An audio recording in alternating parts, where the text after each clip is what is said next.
এই মেয়েটা কে? স্যার আমি কি জানি, আপনি আমাকে কেন জিজ্ঞেস করছেন? যা কিছু জানার এর থেকে জানুন না। স্যার আমি এই মেয়েটাকে চিনি না, আমি জানি না একে, আমি একে মারিনি স্যার। আমি তো ওই সময় শুধু এই লোকটার হেল্প করছিলাম। আমি অনেক রাত অবধি অফিসে ছিলাম স্যার, আপনি চাইলে সিসিটিভি ফুটেজ দেখতে পারেন। চিনের নিচে দেখো, থুতনির নিচে স্টিচেস আছে না? আর সেগুলো খুব বেশি পুরনো নয়, মনে হচ্ছে কিছুদিন আগেই ও আঘাত পেয়েছে। পুরবি কোনো না কোনো ক্লিনিক বা হসপিটালে স্টিচগুলো করা হয়েছিল, সেখান থেকে এই মেয়েটার ব্যাপারে জানা যেতে পারে।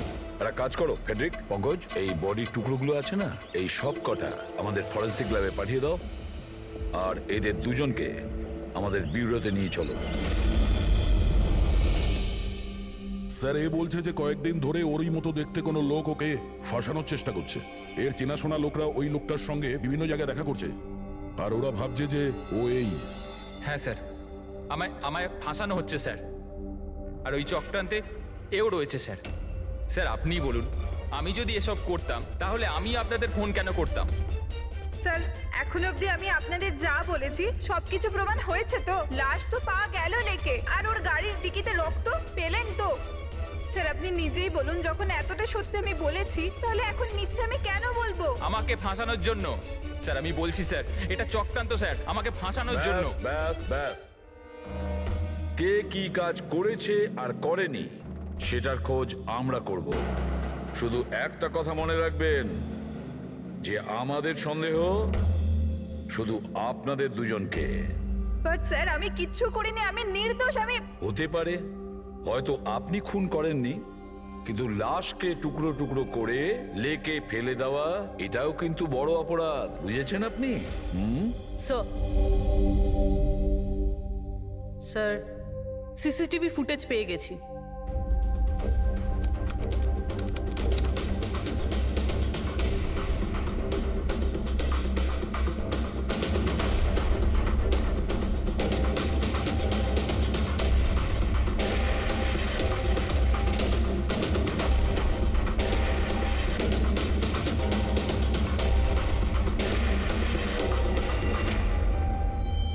এ তো খালি।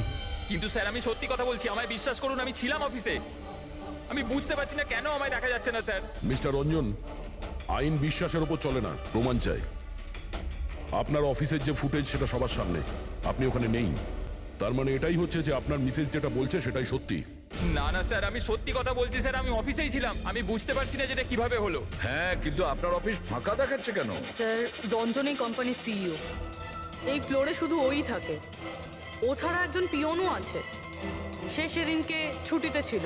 আচ্ছা, রঞ্জন বাবু ঠিক ওই দিনেই আপনার পিয়ন অ্যাবসেন্ট কেন? স্যার আমি সত্যি বলছি স্যার, আমি অফিসে ছিলাম। মিস্টার রঞ্জন, নিজেকে নিরপরাধী প্রমাণ করবার জন্য কোনো রকম প্রমাণ আপনার কাছে নেই, বুঝেছেন?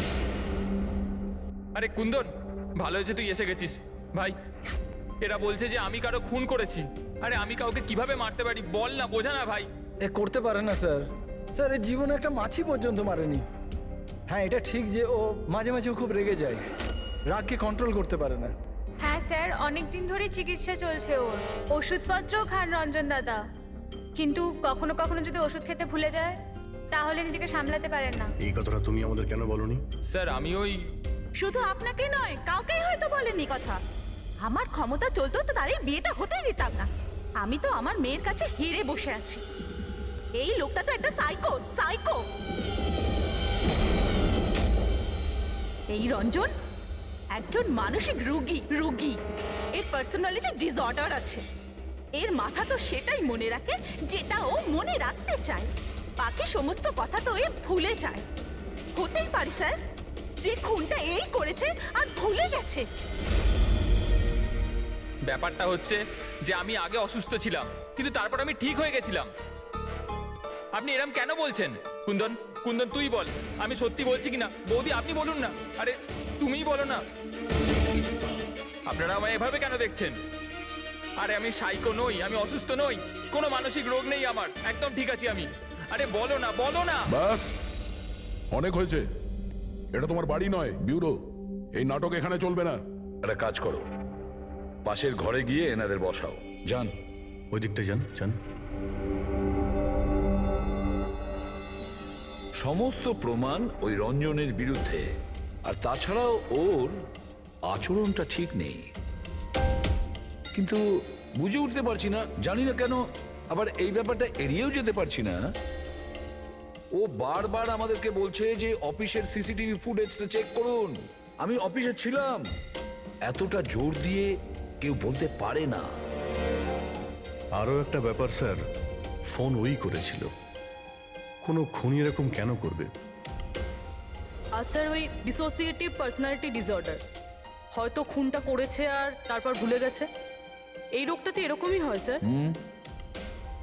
হতে পারে, এটা হতেই পারে। একটা কাজ করি আমরা, এই যে সিসিটিভি ফুটেজ আছে না, এটাকে ল্যাবে পাঠাই, চেক করিয়ে দেখি এই ফুটেজটা কেউ কোনোভাবে এডিট করে চেঞ্জ করেছে কিনা। আর স্যার ওই একই রকম দেখতে ব্যাপারটা। ও এটা বলছে যে ওর বন্ধুরা ওর মতো দেখতে লোকটাকে দেখেছে, আর ওই লোকটা ওর বন্ধুগুলোকে চিনতেও পারেনি। চলো ওর বন্ধুদের সাথে কথা বলি, জিজ্ঞাসাবাদ করি, জেরা করি, তারপর দেখি ওদের কথায় কতটা সত্যি আছে। স্যার হতে পারে এই চৈতালি আর কুন্দন রঞ্জনের শুভাকাঙ্ক্ষী হওয়ার চেষ্টা করছে, হয়তো তা নয়। আর এদিকে শায়লা, উনি তো চানই এই দোষটা রঞ্জনের ওপর আসুক, যাতে ওনার মেয়েকে আর এই বিয়েটা করতে না হয়। স্যার স্যার যে মেয়েটা মারা গেছে ওর ফটো হসপিটালের ক্লিনিকে পাঠিয়ে দিয়েছি। ওকে শনাক্ত করা হয়েছে। ওর নাম হলো অনামিকা। দুদিন আগেই ওখানে গেছিল ওর আঘাত দেখাতে। অনামিকা, অনামিকা, এই অনামিকার পুরো ফোন রেকর্ড চেক করো, খোঁজ নাও এ কোথায় থাকতো, কি করতো, এর সঙ্গে রঞ্জনের কি সম্পর্ক ছিল।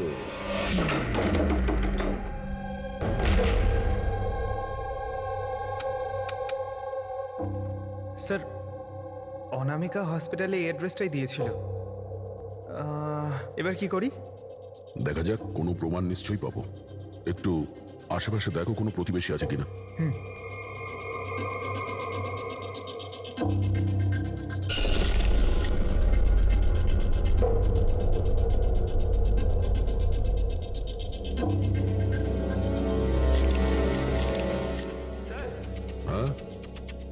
এর নাম অঙ্কিত, অনামিকার প্রতিবেশী। হ্যালো স্যার, কি হয়েছে বলুন? অনামিকা ঠিক আছে তো? না, অনামিকার খুন হয়ে গেছে, আর আমরা সেই জন্যই এর তদন্ত করছি। আপনি ওর ব্যাপারে কিছু বলতে পারেন যার সাহায্যে আমরা খুনি পর্যন্ত পৌঁছতে পারি? না স্যার, আমি ওর ব্যাপারে বেশি কিছু তো জানি না। হ্যাঁ, তবে এটুকু জানি যে ও অ্যাসিস্ট্যান্ট ডাইরেক্টর ছিল আর এখন একটা ইন্টারন্যাশনাল শর্ট ফিল্মে কাজ করছিল। ইন্টারন্যাশনাল শর্ট ফিল্মে? আচ্ছা, ওর কোনো বন্ধু কিংবা আত্মীয় যে এখানে ওর সঙ্গে থাকতো? ও তো এনআরআই ছিল স্যার, এই কিছু মাস আগেই এখানে থাকতে এসেছিল। আমি তো ওর পরিবারের কাউকে দেখিনি।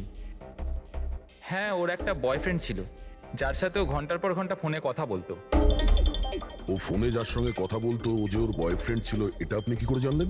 স্যার, আসলে আমি ওর কথাগুলো শুনেছিলাম। ও ব্যালকনিতে দাঁড়িয়ে ওর সাথে খুব জোরে জোরে কথা বলতো অনেকক্ষণ। আর ওদের কথা শুনে মনে হতো স্যার ওর বয়ফ্রেন্ড ভালো লোক নয়। ঝগড়া হতো খুব দুজনের। কথা শুনে মনে হতো নিজেদের মধ্যে মারপিটও করে।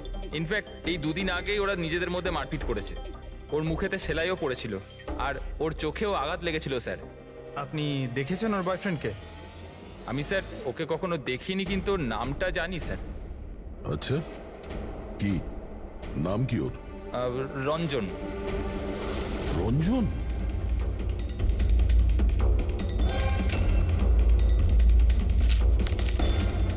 স্যার হ্যাঁ, এই দেখুন, এই অনামিকার পাসপোর্টে এই বার্সেলোনার ভিসা লাগানো রয়েছে।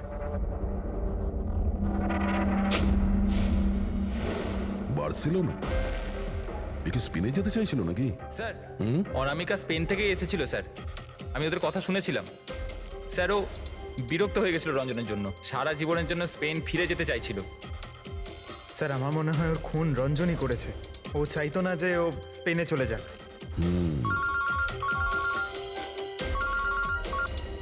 হ্যালো? স্যার, অনামিকার ফোন রেকর্ডস পাওয়া গেছে। একটা নাম্বারে যেটাতে ও সবচেয়ে বেশি কথা বলতো সেটা রঞ্জনের কোম্পানির নামে রেজিস্টার্ড আছে। ও, রঞ্জন, একটা কাজ করো, অনামিকার ফোনের শেষ লোকেশনটা কোথায় ছিল সেটা বার করো। অনামিকা কাল রাত্রেই আপনার হোটেলে ছিল? I am not sure sir, ছিল না? আমার তো মনে হয় না। ঠিক আছে, আমাদের আপনার হোটেলের সিসিটিভি ফুটেজটা চেক করতে হবে। Sure sir.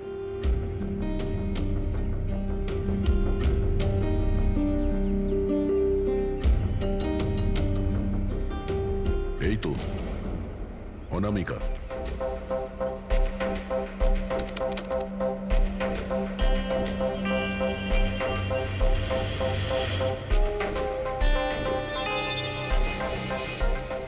এটা কি ব্যাপার? ও ভেতরে গেল একটা হ্যান্ডব্যাগ নিয়ে, আর বাইরে এলো একটা লাগেজ নিয়ে, আর সঙ্গে এই ছেলেটাকে। স্যার ও তো আমাদের বেল বয়। ওয়েল বয় কোথায় আছে এখন?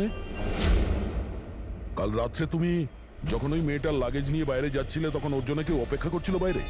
হ্যাঁ স্যার, একজন লোক তো ছিল, ওর জন্য ওয়েট করছিল। কে ছিল? লম্বা রোগা করে একজন ছিল। লম্বা রোগা করে? এ ছিল ওই লোকটা? স্যার মনে হচ্ছে তো এরকমই ছিল। দেখে তাই মনে হচ্ছিল মানে? স্যার ও দূরে দাঁড়িয়ে ছিল, তাই আমি ঠিকমতো দেখতে পাইনি। ও, তার মানে এই রঞ্জন, ও আমাদের মিথ্যে কথা বলেছে। ও অনামিকাকে আগে থেকেই চিনতো, আর শেষবার অনামিকা ওর সাথেই ছিল। রঞ্জন বলছে যে আপনারা ওকে আলাদা আলাদা জায়গাতে দেখেছিলেন, কিন্তু ও বলছে ও ওখানে ছিলই না। ব্যাপারটা কি বলুন তো? স্যার আমি একদিন কফি শপে কফি খাচ্ছিলাম, আমি দেখলাম যে রঞ্জন বাইরে কারোর সাথে কথা বলছে। রঞ্জন, রঞ্জন, এই রঞ্জন! স্যার আমি যখন ওকে ডাকলাম, ও জানি না কেন আমার কথা না শুনে অন্যদিকে চলে গেল। রঞ্জন! কিন্তু স্যার যখন আমি এই ব্যাপারে ওর সঙ্গে কথা বললাম, তখন ও বললো যে ওখানে ছিলই না। আমি জানি না ও কেন মিথ্যে কথা বললো।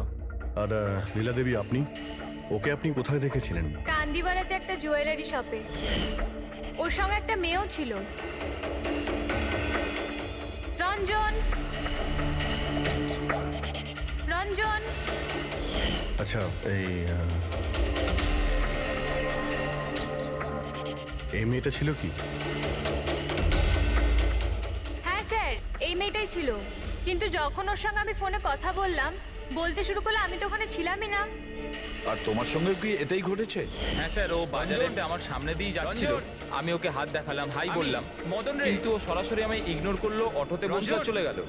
এদিকে দেখ ভাই, আমি রঞ্জন, রঞ্জন! ঠিক আছে, thank you very much. Sir এদের কথা শুনে মনে হচ্ছে রঞ্জন ইচ্ছে করে ওদের সামনে এসেছিল আর এরকম বিহেভিয়ার করেছে। কিন্তু অভিজিৎ, কি কারণ হতে পারে? এরকম ব্যবহার কেন রঞ্জন করেছিল? না না না না, কিছু না কিছু গোলমাল তো নিশ্চয়ই আছে অভিজিৎ। যেখানে যেখানে এরা রঞ্জনকে দেখেছে না, দেখি ওখানে কোনো সিসিটিভি ফুটেজ পাওয়া যায় কিনা।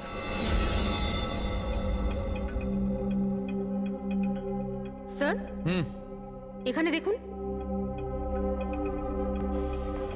হ্যাঁ শালুকে, বস, কি পেলে? এই অস্ত্রের ওপর আর কাপড়ে যে রক্ত পাওয়া গেছে সেটা অনামিকারই। মনে হচ্ছে অঞ্জলি সত্যি বলেছে। এটার ব্যবহার অনামিকাকে খুন করার জন্যে আর ওর লাশটাকে লুকানোর জন্য করা হয়েছে। আচ্ছা, রঞ্জনের বিরুদ্ধে কোনো প্রমাণ? হ্যাঁ স্যার, রঞ্জনের ফিঙ্গারপ্রিন্টস পাওয়া গেছে। একটা তো এই টুল বক্সে, আর দ্বিতীয়টা গাড়ির ডিক্কিতে, যেখানে অনামিকার রক্তও পাওয়া গিয়েছিল। তার মানে রঞ্জন অঞ্জলির সঙ্গে ছিল। এটা তো খুব সহজ সরল প্রমাণ। অঞ্জলি সত্যি কথা বলা আর রঞ্জনকে খুনি প্রমাণ করা। কিন্তু বস, আরো অনেক কিছু পাওয়া গেছে। কি? স্যার আমরা একটা বিশেষ ধরনের পলিমার আর সিলিকনের ট্রেসেসও পেয়েছি, যেটা সাধারণত অদ্ভুত ব্যাপার। সিলিকন আর পলিমার, এটা তো সত্যিই অদ্ভুত ব্যাপার। আরো একটা বিশেষ কথা দেখাচ্ছি, এসো।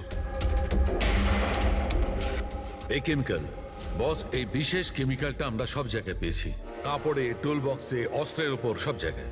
আর এটা ছাড়া এই দেখো, এই কিছু সায়ানাইড, কিছুটা ক্লোরাইড, এইসব কেমিক্যাল। সবচেয়ে বড় যে তুমি অনামিকার বয়ফ্রেন্ড? না স্যার। কিন্তু তুমি ওকে অনেক মারধরও করতে। না না, এটা একদম মিথ্যে স্যার, ভুল কথা এগুলো। লোকে আমার নামে বিভিন্ন কথা বলে বেড়ায়, কিন্তু সত্যিটা তো হলো যে আমি কোনো অনামিকাকে চিনি না। আচ্ছা, এই তোমার ক্রেডিট কার্ডের বিলস এগুলো তো চেনো না? এই দেখো, এই অনামিকার বার্সেলোনার ফ্লাইটের টিকিট তোমার ক্রেডিট কার্ড থেকে কেনা হয়েছে। আর ও যে নাম্বারটায় ঘন্টার পর ঘন্টা কথা বলতো সেটা তোমার কোম্পানির নামে রেজিস্টার করা আছে। আর সব থেকে বড় কথা, তোমার গাড়ির ডিকিতে অনামিকার রক্তের ছাপ পাওয়া গেছে। আর তুমি কি মনে করছো যে আমরা ওর কথা শুনে তোমার উপর দোষ চাপাচ্ছি? এই সমস্ত প্রমাণই যথেষ্ট এটা প্রমাণ করার জন্যে যে তুমি অনামিকাকে খুন করেছো। না স্যার, আমি কারোর খুনটুন করিনি। আর স্যার এই ক্রেডিট কার্ড, স্যার আমার কাছে তো অনেক ক্রেডিট কার্ড আছে স্যার। আর স্যার আমি আজ অব্দি আমার ক্রেডিট কার্ড দিয়ে কখনো বার্সেলোনার টিকিট বুক করিনি। তাহলে উল্টোপাল্টা কথা বলা বন্ধ করো রঞ্জন। অনামিকা তোমার গার্লফ্রেন্ড ছিল আর তোমার জন্য বিপদ হয়ে দাঁড়িয়েছিল, আর ওর হাত থেকে মুক্তি পাওয়ার জন্য তুমি ওকে খুন করে দিলে। আর শুধু খুন করলে না, তার সাথে আমাকেও ফাঁসিয়ে দিলে। না, আমি এরম করিনি অঞ্জলি, আমার কথাটা বোঝার চেষ্টা করো তুমি। বৌদি, মানছি যে সমস্ত প্রমাণ এটাই ইঙ্গিত করছে যে রঞ্জনই খুনটা করেছে, কিন্তু কিছু প্রমাণিত হয়নি এখনো। আপনারা প্লিজ আমাদের কাজ করতে দিন। দেখো রঞ্জন, তোমার নির্দোষ হওয়ার কোনো প্রমাণ তোমার কাছে নেই। আর খুনের সময় তুমি কোথায় ছিলে এর কোনো সাক্ষীও নেই। আর তোমার ওই অফিসে সিসিটিভি ক্যামেরা ফুটেজ, ওর মধ্যে তুমি উধাও। অনামিকার হোটেলের বাইরে তোমার গাড়ির দাঁড়িয়ে থাকা, তোমার গাড়ির ডিকিতে অনামিকার রক্ত পাওয়া, ফোন রেকর্ড, ক্রেডিট কার্ড বিলস, তোমার বাঁচার আর কোনো রাস্তা নেই। এই একই রকম দেখতে অ্যাঙ্গেলটা একবার পরিষ্কার হয়ে যাক, তারপর তোমাকে অ্যারেস্ট না করার কোনো কারণ আমাদের কাছে থাকবে না। ততক্ষণের জন্য তুমি এখানে নিজের বাড়িতেই নজরবন্দি থাকবে, ফ্রেডির তত্ত্বাবধানে। আর আপনারা তদন্ত শেষ না হওয়া পর্যন্ত আপনাদের মধ্যে কেউ এখান থেকে যাবেন না। ফ্রেডি, নজর রেখো। Sir sir please sir, sir আমার কথাটা বোঝার চেষ্টা করুন, আমি কিচ্ছু করিনি। পূরবী, তুমি কি বলছো তুমি খেয়াল করেছো? হ্যাঁ স্যার, স্যার ইমেজ ফরেন্সিক এক্সপার্টরা কনফার্ম করেছেন এই রঞ্জনের ফুটেজের সাথে এডিট করা হয়েছে। এই ফুটেজটায় কিছু আউট অফ ফোকাস ব্যাপার আছে, যেটা থেকে এটা প্রুফ হয় যে এখানে কেউ একজন ছিল, যেটাকে খুবই ভালোভাবে ডিলিট করা হয়েছে। অন্য আর কেউ নয়, ও রঞ্জনই হবে। তার মানে ওর এই একই রকম দেখতে গল্পটা সত্যি। অনামিকার খুনের সময় ও অফিসেই ছিল। তাহলে ওর খুন কি করে করবে? একটাই লোক একই সময়ে দু জায়গায় কি করে হতে পারে? স্যার স্যার সেই সব সিসিটিভি ফুটেজ পেয়ে গেছি যেখানে রঞ্জনের বন্ধুরা রঞ্জনকে দেখেছিল। কফি শপ, জুয়েলারি শপ আর মার্কেটে। দরজা খোলো, বাইরে বেরোতে দাও। আরে কেন আমাকে আটকে রেখেছো? খোলো, আমি বলছি খুলে দাও। এটা কি হচ্ছে? ওর আবার আগের মতো অবস্থায় নেই তো? খোলো। সে কি? তাহলে তো ওনাকে কাবুতে আনার নিশ্চয়ই কোনো উপায় থাকবে। শুধু একটাই ওষুধ আছে, ঘুমের ইনজেকশন।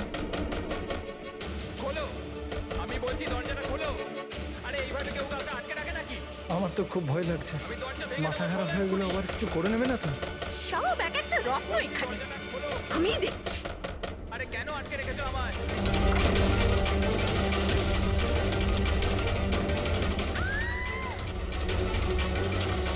এই রঞ্জন, এই রঞ্জন, রঞ্জন দাঁড়াও বলছি। মা মা মা, আস্তে আস্তে আস্তে। ও মাই গড, এটা কি করে হলো? আমি ডাক্তারের খবর দিচ্ছি। হ্যাঁ, তুমি ঠিক আছো তো মা? ও মাই গড, কি করে লাগলো তোমার? স্যার এটা কফি শপের ফুটেজ।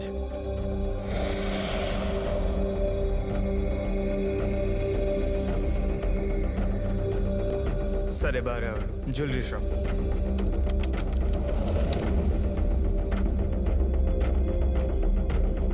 এটার সঙ্গে অনামিকাও ছিল। এখনো পর্যন্ত সবকিছু তো নর্মালি লাগছে।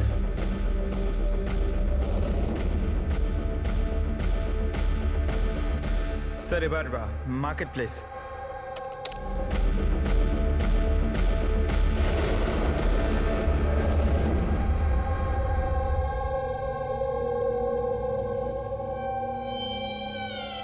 পঙ্কজ, একটু রিওয়াইন্ড করো।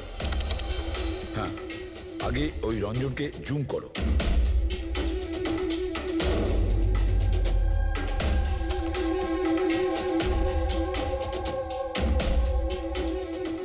এই দেখো, এর হাঁটা চল একটু আলাদা।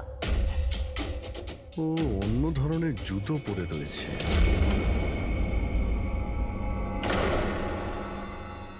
কিন্তু এটা কি? দয়া ওয়াকিং বুট পরেছে, ওয়াকিং বুট। যার পায়ের হাড়ে কোনো প্রবলেম থাকে না সে ওই ওয়াকিং বুট পরে। কিন্তু রঞ্জনের পা তো একদমই ঠিকঠাক আছে। সেটাই তো, এটা তো হতেই পারে না। তাহলে ও কি? হ্যাঁ সালুকে বলো, কি এখনই? আচ্ছা ঠিক আছে, আমি আসছি। সালুকে ফরেন্সিক ল্যাবে ডেকেছে, এখনই যেতে হবে। চলো। হ্যাঁ ফেডরিক বলো, কি বললে তুমি? ঠিক আছে, হ্যাঁ ওখানেই থেকো। ফ্রেডরিক বলছিল রঞ্জন পালিয়ে গেছে শায়লার ওপর আঘাত করে। কিন্তু ফ্রেডি তো ছিল ওখানে। সেটাই তো, একটা কাজ করো দা, তুমি আর পঙ্কজ ওখানে চলে যাও, আমরা ফরেন্সিক ল্যাবে যাচ্ছি। আচ্ছা সালুকে, তুমি রঞ্জনকে গ্রেপ্তার করতে বারণ করেছিলে, ব্যাস ও তো ওদেরকে আঘাত করে পালিয়ে গেছে। আর তুমি এখানে এসব কি করছো? এখানে এখানে এরকম মিউজিয়াম সাজিয়েছো কেন? মিউজিয়াম নয় বস, তাহলে? এটা হচ্ছে সেই ধাঁধাটার জবাব যেটা আমরা সলভ করতে পারিনি। হ্যাঁ, রঞ্জন পালিয়ে যাওয়াতে আমার খুব আফসোস হয়েছে, কিন্তু আই এম শিওর তোমরা ওকে ঠিক ধরে ফেলবে। তোমাদের মনে আছে ওই যে কেমিক্যালটা আমরা ক্রাইম স্পটে পেয়েছিলাম? তো তার সঙ্গে ওর কি সম্পর্ক? সেটা আমি আপনাদেরকে বলছি। আপনি কে? এ হচ্ছে জগৎ। এক মিনিট, সবকিছু বুঝতে পারবে বস। বেহুল, হাই স্যার। এবার এর সঙ্গে আবার এই কেসের কি সম্পর্ক? আপনারা ওর সাথে একটু মন দিয়ে কথা বলুন, দেখুন সবকিছু জানতে পারবেন। এটা বলুন তো যে আপনি কে, আর এই কেসের সঙ্গে আপনার কি সম্পর্ক? এক মিনিট। এনার চোখগুলো দেখে তো কেমন যেন একটা মনে হচ্ছে। শুধু চোখই নয়, এনার তো পুরো মুখের মধ্যেই কিছু গোলমাল আছে অভিজিৎ, ফেসের ওপরে গোলমাল আছে।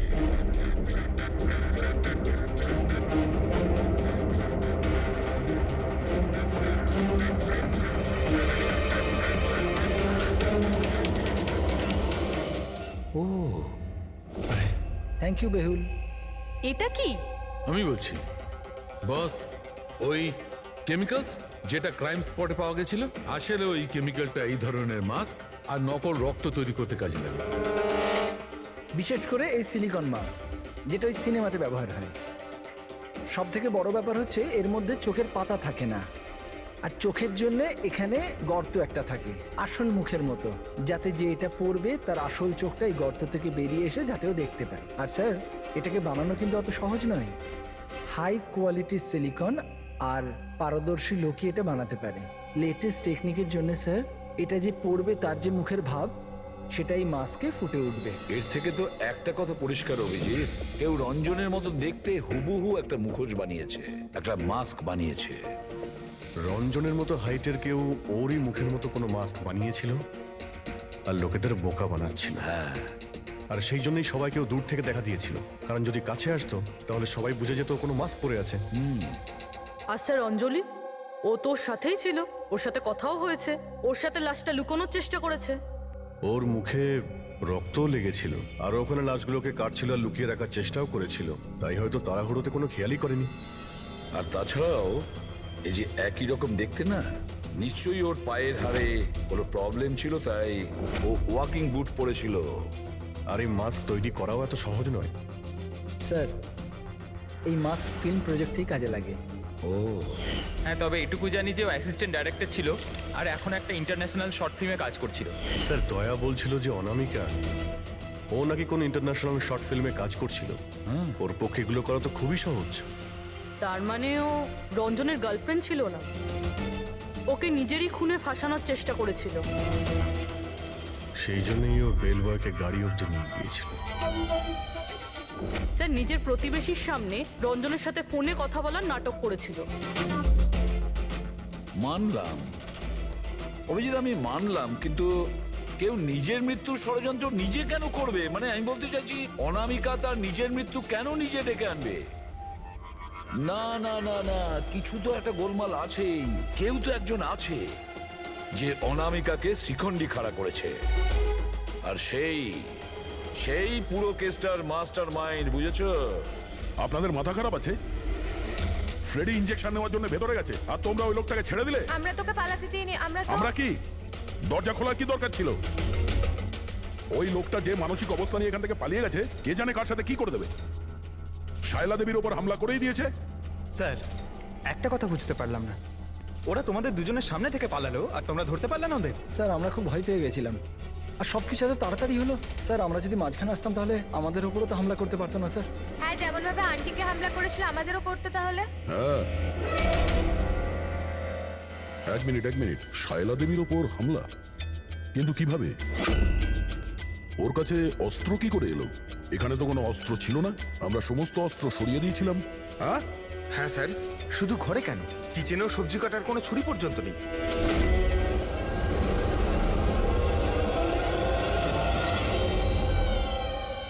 স্যার এ হলো আমাদের প্রোডাকশন হাউসের মেকআপ আর্টিস্ট, আর স্যার এ মাস্ক বানাতেও এক্সপার্ট। তুমি অনামিকার জন্য মাস্ক বানিয়েছিলে তাই না? বানিয়েছিলে কি না? হ্যাঁ স্যার, উনি আমাকে টাকা দিয়েছিলেন, আর এটা তো আমার কাজই স্যার। তাহলে এটাও বলে ফেলো যে কাজটা কার জন্য করেছিল, এই মাস্কটা কার পরার কথা ছিল। বলো বলো, তাড়াতাড়ি বলো, সময় নেই আমাদের।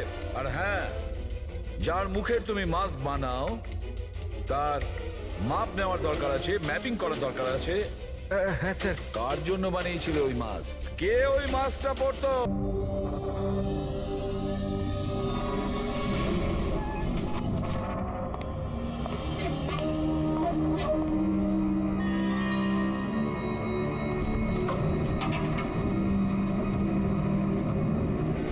এরকম হতে পারে না।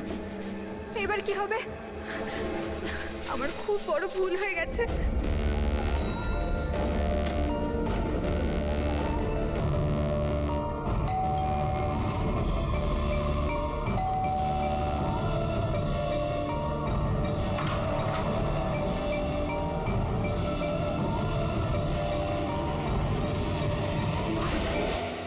এদিকে এসো, এদিকে এসো। সব সব ঠিক আছে তো? তোমায় এভাবে কেউ দেখেনি তো? কেউ সন্দেহ করেনি তো? হ্যাঁ সন্দেহ? বলো। কেমন সন্দেহ? কি অঞ্জলি, তুমি কাঁদছো কেন?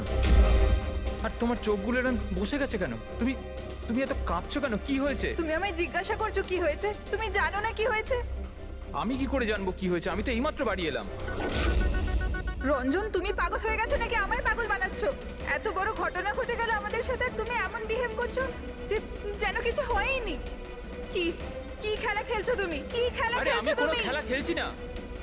কি তখন থেকে বলে চলেছো তুমি? রঞ্জন, কিছু ঘন্টা আগে তুমি খুন করেছো।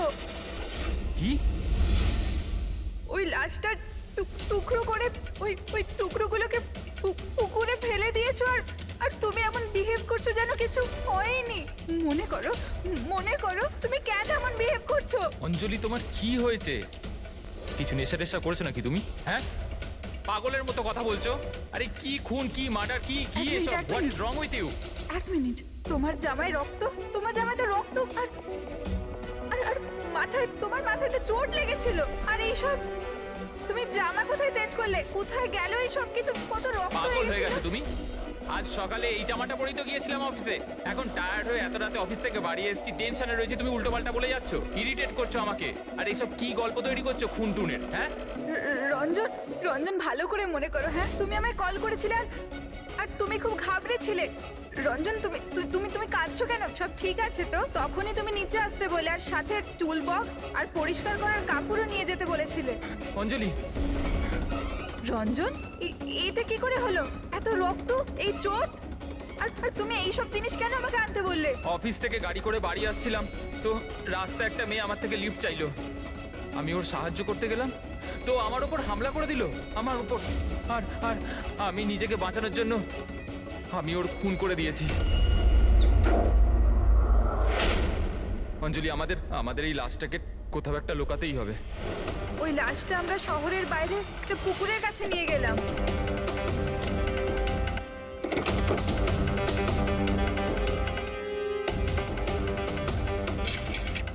আর সেখানে তুমি বলার পর আমরা লাশটাকে টুকরো টুকরো করেছিলাম, সেগুলো প্লাস্টিক ব্যাগের মধ্যে ঢুকিয়ে আর ওই পুকুরে ফেলে দিলাম।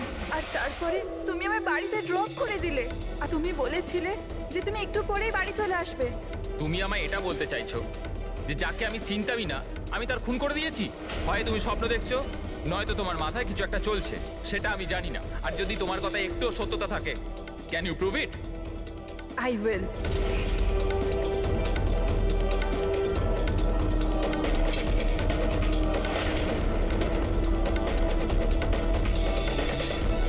এই দেখো, আর এই দেখো। এবার বলো, প্রুফ চেয়েছিলে না তুমি? এই দেখো প্রুফ। এবার বলো, এই জামাগুলোতে রক্ত কোথা থেকে এলো? এমনটা নয় তো যে এগুলো তুমিই করেছো আর তুমি আমাকে ফাঁসানোর চেষ্টা করছো? আচ্ছা, এবার আমি বুঝতে পেরেছি।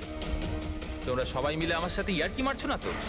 ওখানে অফিসেও আমার কলিগেরা 1 মাস ধরে উল্টো পাল্টা বলেই চলেছে যে আমি তোকে ওখানে দেখেছি, আমি তোকে এখানে দেখেছি, আর আমি বলে বলে হাঁপিয়ে যাচ্ছি যে আমি ওখানে ছিলামই না।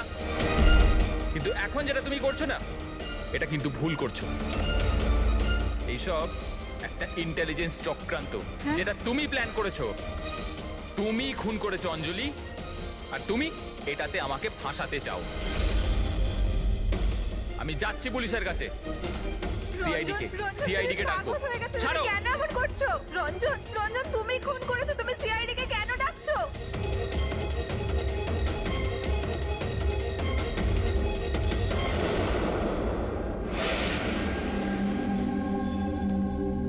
তার মানে আপনি বলতে চাইছেন যে আপনি আপনার স্বামী মানে এনার সাথে মিলে একটা মেয়ের লাশ এই শহরের বাইরে মানে একটা লেকে ফেলেছেন? হ্যাঁ স্যার, আমি এটাই বলছি। আর এই সব কিছু আমি ওর বলাতেই করেছি। কিন্তু আপনার স্বামী তো বলছেন ইনি কিছু জানেনই না। ইনফ্যাক্ট উনি আমাদের এখানে ডেকেছেন। স্যার, এই মহিলা সব উল্টোপাল্টা বলছে। আমাকে ফাঁসানোর চক্রান্ত হচ্ছে, আর এও তাতে জড়িত। উল্টোপাল্টা আমি নয়, উল্টোপাল্টা এ বলছে। প্রথমে নিজের দোষ ঢাকার জন্য আমাকে দিয়ে এই সব কিছু করিয়েছে, আর এখন নিজেই না বলছে। স্যার, আমি আপনাকে সত্যি কথা বলছি। আমি বলেছিলাম না যে আমার হ্যাঁ, ওই একই রকম দেখতে লোকের কথা, যে আপনার বন্ধু অ্যালেক্সরা আপনার মতো দেখতে লোকের সঙ্গে দেখা করছে। কিন্তু এটা মনে হচ্ছে না যে আপনার এই গল্পটা সত্যি কম আর কাল্পনিক বেশি লাগছে। স্যার, এই লোকটা আপনাদের মিথ্যে বলছে, আমি সত্যি বলছি। ইনফ্যাক্ট আপনারা তো জানেনও না যে কি হয়েছিল। এমন কি হয়েছে? স্যার, রঞ্জন আমাকে টুল বক্স আর একটা কাপড় নিয়ে নিচে পার্কিং এ ডেকেছিল, আর ওখানেও আমাকে বলল যে ও একটা মেয়েকে খুন করে ফেলেছে। সেখানে আমরা লাশের টুকরো করে জলে ফেলে দিয়েছিলাম। স্যার প্লিজ আমায় বিশ্বাস করুন স্যার, একই রকম দেখতে একটা লোক এরকম করছে, আর না হলে সবাই মিলে চক্রান্ত করছে যেটাতে আমাকে ফাঁসানো হচ্ছে। 1 মিনিট এক সময়ের জন্য চুপ থাকুন, আর আপনি আপনার গাড়ির চাবিটা দিন এক্ষুনি, এই মুহূর্তে। আর এখান থেকে লেকে যাব। একবার এই এভিডেন্সগুলো ফরেন্সিক ল্যাবে যাক, তাহলেই আমরা জেনে যাব যে আপনাদের দুজনের মধ্যে কে সত্যি বলছে আর কে মিথ্যে বলছে।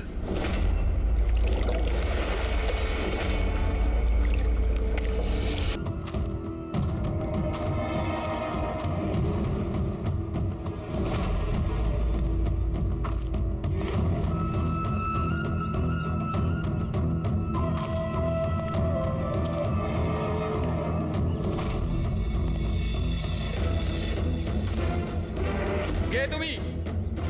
হ্যাঁ, কে তুমি? কি চাও? কেন আমাকে বেঁধে রেখেছো? আমার তো মনে হয়েছিল আমাকে দেখে তুমি খুব খুশি হবে, কারণ আমিই তো হচ্ছি সে যাকে তুমি খুঁজে চলেছ। তোমারই আর এক রূপ। রূপ? কিন্তু তোমার মুখ তো আমার সাথে মেলে না। কারণ এটাই, আমি তোমার মতন মুখের মাস্ক পরে নেই এখন।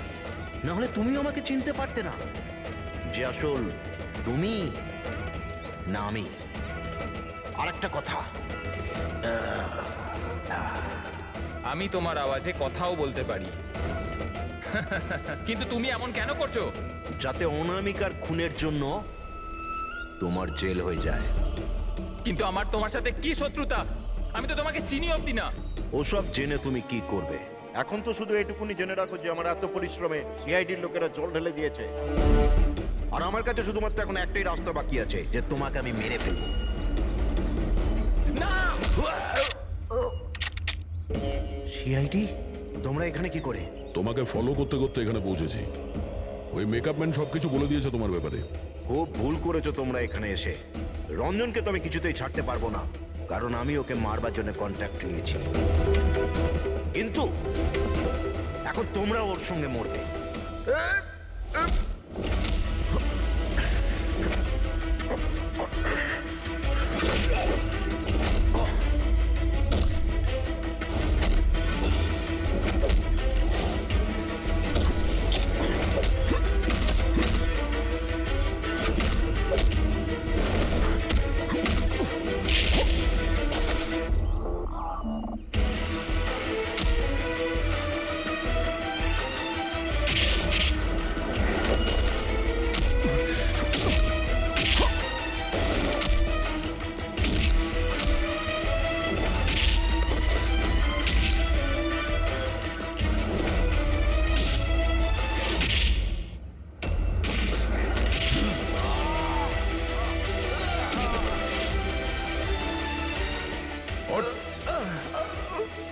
তোকে মারার কন্ট্রাক্ট দিয়েছিল?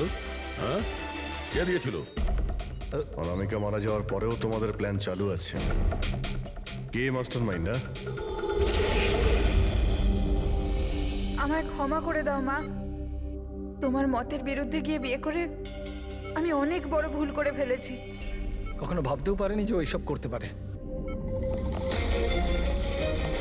রঞ্জন কোথায়? ওকে পেলেন না আপনারা? পাওয়া গেছে রঞ্জনকে। আপনারা সবাই এটা জেনে হয়তো অবাক হবেন যে রঞ্জন নির্দোষ। এটা আপনারা কি বলছেন? খুন রঞ্জনই করেছে? একদম না, রঞ্জন খুন করেনি। খুন করেছে আপনাদের মধ্যেই কেউ একজন। আমরা? কিন্তু আপনি তো জানেন যে এদের সবার উপস্থিতিতেই রঞ্জন আমাকে আঘাত করেছে। কি করে করলো? মানে কোন জিনিস দিয়ে আপনার উপরে আক্রমণ করেছিল? আমি বলেছিলাম না যে ও ছুরি দিয়ে আমাকে আঘাত করেছিল। কিন্তু ছুরি তো ছিল না ঘরে, আমরা সমস্ত অস্ত্র সরিয়ে দিয়েছিলাম আগে থেকেই। আপনার এই আঘাত ছুরি দিয়ে নয়, বরং নেইল ফাইল, নখ কাটার জন্য যেটা ব্যবহার করা হয়, আপনার এই আঘাত সেটা থেকে লেগেছে। মনে হচ্ছে উনি এখনো কনফিউজড। কোনো ব্যাপার নয়, ওনাকে আমরা সাহায্য করছি। ফ্রেডি,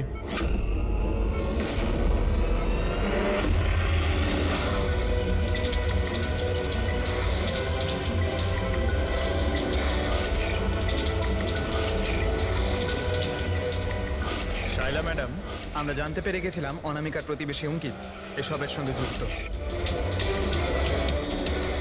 তো এই জন্য আপনি আমায় বাড়ি থেকে তাড়িয়ে দিয়েছিলেন, যাতে আমার কিডন্যাপ করে আপনি আমাকে খুন করতে পারেন। মা, তুমি এই খবরদার, খবরদার যদি আমাকে মা বলে ডেকেছিস তো। মা শব্দের অর্থ কি হয় তোমরা দুজন জানো? স্যার, এ আমার অনিচ্ছা সত্ত্বেও রঞ্জনের সাথে বিয়ে করলো আর আমার সাথে সব সম্পর্ক চিরদিনের মতন ত্যাগ করলো। আর আজ এরা আমার সম্পত্তির অধিকার চাইতে শুরু করেছে। এই সব এই রঞ্জনের কাজ। এই উস্কেছে আমার মেয়েকে, আমার একমাত্র সন্তান, নিজের স্বামীর সঙ্গে মিলে ধীরে ধীরে আমাকে বিষ দিয়ে মারতে শুরু করলো।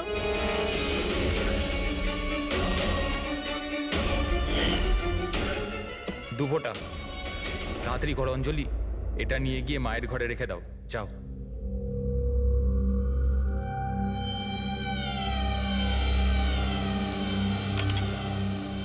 কিন্তু আপনি অনামিকার খুন করলেন কেন? ওর কোনো দোষ ছিল না, কিন্তু আমার কাউকে তো একটা দরকার ছিল এই সব কিছু করার জন্য। কিন্তু আমি এদের দুজনকে শাস্তি দিতে চেয়েছিলাম যে রঞ্জনের ফাঁসি হয়ে যাক আর অঞ্জলির সারা জীবনের মতো জেল। শায়লা দেবী, এদের প্রতি আপনার ঘৃণা আপনাকেও এদেরই মতন অপরাধী বানিয়েছে। এদের দুজনের তো শাস্তি হবেই, আপনার প্রাণ নেওয়ার চেষ্টা করেছে বলে। কিন্তু আপনারও কঠোর থেকে কঠোরতম শাস্তি হবে। অনামিকাকে